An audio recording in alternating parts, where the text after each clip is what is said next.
থেকে কঠোর কর্মসূচি ঘোষণা দিতে বাধ্য থাকবে। কোন বিশেষ দলকে ক্ষমতায় আনার জন্য জুলাই আগস্টে ছাত্র জনতা বিপ্লব করে নাই। কোন বিশেষ দলকে ক্ষমতায় বসার জন্য জুলাই আগস্টে ছাত্র জনতা রক্ত জীবন দেয় নাই। বাংলাদেশের মানুষ এই পর্যায়ে গুরুত্বপূর্ণ বক্তব্য রাখবেন।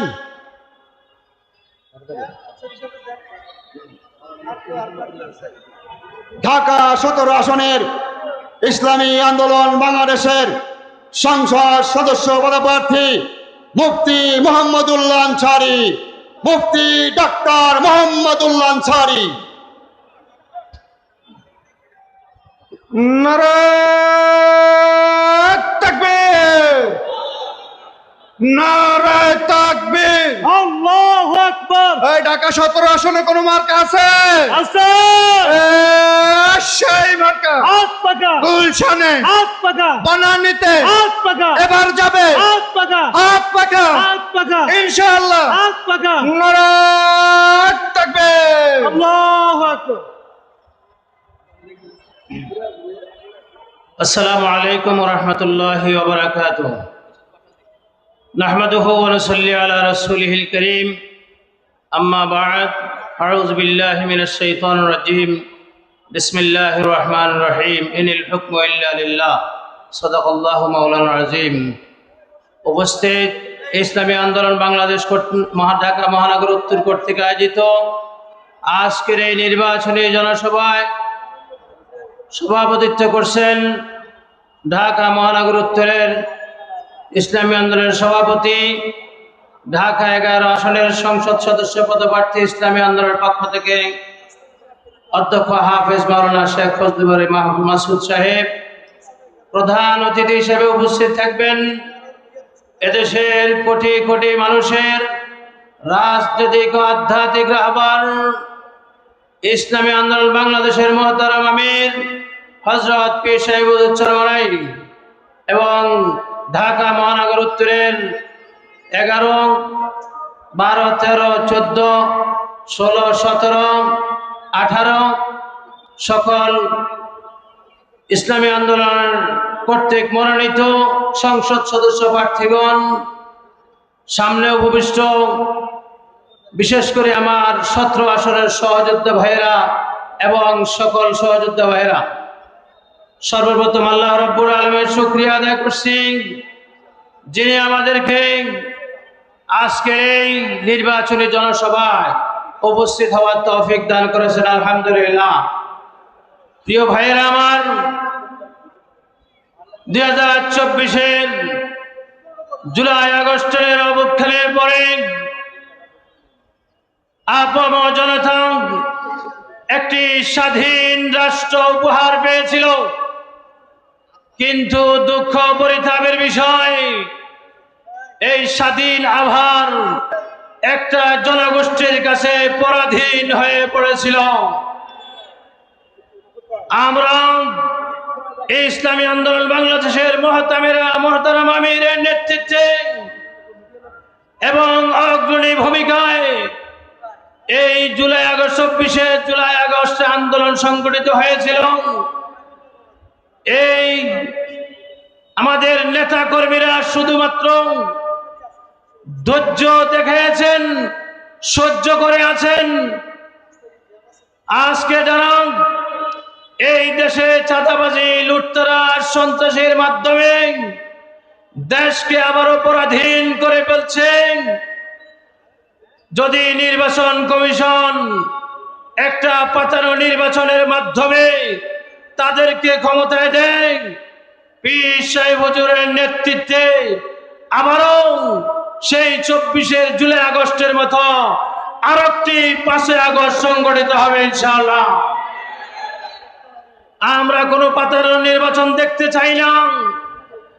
নির্বাচন কমিশনের আচরণে বুঝতে পারতেছি, মনে হচ্ছে যে একটা পাতানো নির্বাচনের দিকে অগ্রসর হচ্ছে। না হয় বিভিন্ন জনসভায় বিভিন্ন পার্টির লিডাররা নির্বাচনের আচরণ বিধি লঙ্ঘন করে বিভিন্ন কার্ডের মাধ্যমে ভোটারদেরকে আকৃষ্ট করার চেষ্টা করতেছে। এটা 100% নির্বাচন আচরণবিধি লঙ্ঘন। যদি বিশ্বাস না হয় আমাদের কাছে ডকুমেন্ট আছে, নির্বাচন কমিশনকে বলবো, যদি এই আচরণবিধি লঙ্ঘনের অপরাধে তাদের যদি বিচার যদি না করা হয়, মনে করব আপনারা নির্বাচন কমিশনও তাদেরকে পাতানো নির্বাচনের মাধ্যমে ক্ষমতায় দিতে চাচ্ছেন। আপামর জনতা সেটা মেনে নিবে না। মনে রাখবেন, আগের নির্বাচন কমিশনেরা একজন নির্বাচন কমিশনের বিগত সময়ে পাতানো নির্বাচনের কারণে উত্তরাতে যে অবস্থা করেছিল, আপনারাও যদি এরকম নির্বাচন কমিশন এরকম পাতানো নির্বাচন উপহার দেন, আপামর জনতা আপনাদেরকেও সেই ব্যবস্থা করবে। এটা বেশি দূরে নয়, অল্প কিছুদিন আগেই হয়েছিল।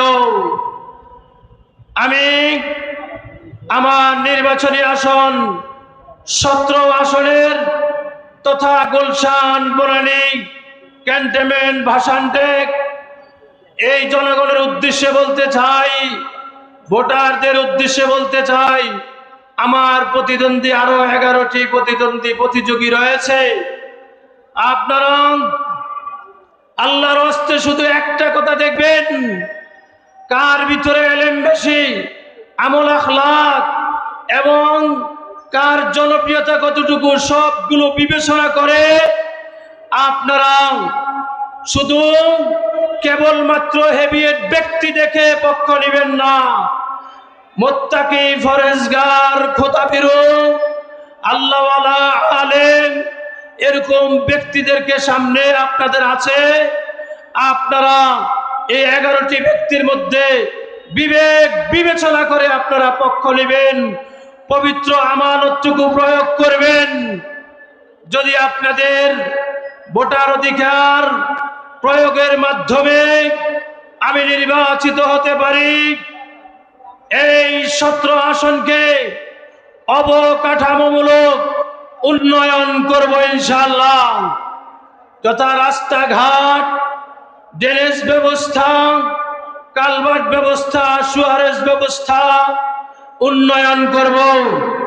আজকের এই জনসভার মাধ্যমে 17 আসনের সকল জনগণকে আমি এই পরিকল্পনাগুলো দিতে চাই। সর্বপ্রথম অবকাঠামো উন্নয়ন করব। এরপরে ঢাকা 17 আসনে 2টি শ্রেণীর লোক বসবাস করেন। একটি হলো এলিট শ্রেণীর লোক, তাদের কিছু চাহিদা, আশা, প্রত্যাশা আছে। তাদের খেলার মাঠ, বিকালবেলা ঘোরার ব্যবস্থা, সপিও পানির সুব্যবস্থা, এগুলো ইনশাআল্লাহ আমি ব্যবস্থা করব। এর সাথে সাথে এক শ্রেণীর নিম্নবিত্ত এবং নিম্ন মধ্যবর্তী কিছু মানুষ ওখানে বসবাস করেন। তাদের জন্য যারা অসহায় গরিব দুঃখী আছেন, কর্মসংস্থানের ব্যবস্থা করে অর্থনৈতিক স্বাবলম্বী হওয়ার সুব্যবস্থা করব এবং শিক্ষার একটা উন্নয়ন ব্যবস্থা করব এবং সুস্বাস্থ্যের জন্য, চিকিৎসা সেবার জন্য ফ্রি হাসপাতালের ব্যবস্থা করব। এর সাথে সাথে ইনশাআল্লাহ আমি যদি নির্বাচিত হতে পারি, অত্র 17 আসনের চাঁদাবাজ থাকবে না, সন্ত্রাস থাকবে না, দুর্নীতিবাজ থাকবে না ইনশাআল্লাহ। আমি এই মিডিয়ার মাধ্যমে 17 আসনের সকল জনগণকে জানিয়ে দিতে চাই, একজন আল্লাহ ভীরু এবং মুত্তাকি একজন প্রিন্সিপাল, মসজিদের ইমাম রাস্তায় নেমে এসেছে আপনাদের খেদমত করার জন্য। মুসল্লিরাও আপনারা যদি সহযোগিতা করেন, এই খেদমত করার কাজে ইনশাআল্লাহ সাফল্য হব, বিজয় লাভ হব ইনশাআল্লাহ। আল্লাহ পাক আমাদের বিজয় দান করুক। নাসরুম মিনাল্লাহি ওয়া ফাতহুন কারীম। আসসালামু আলাইকুম ওয়া রাহমাতুল্লাহ।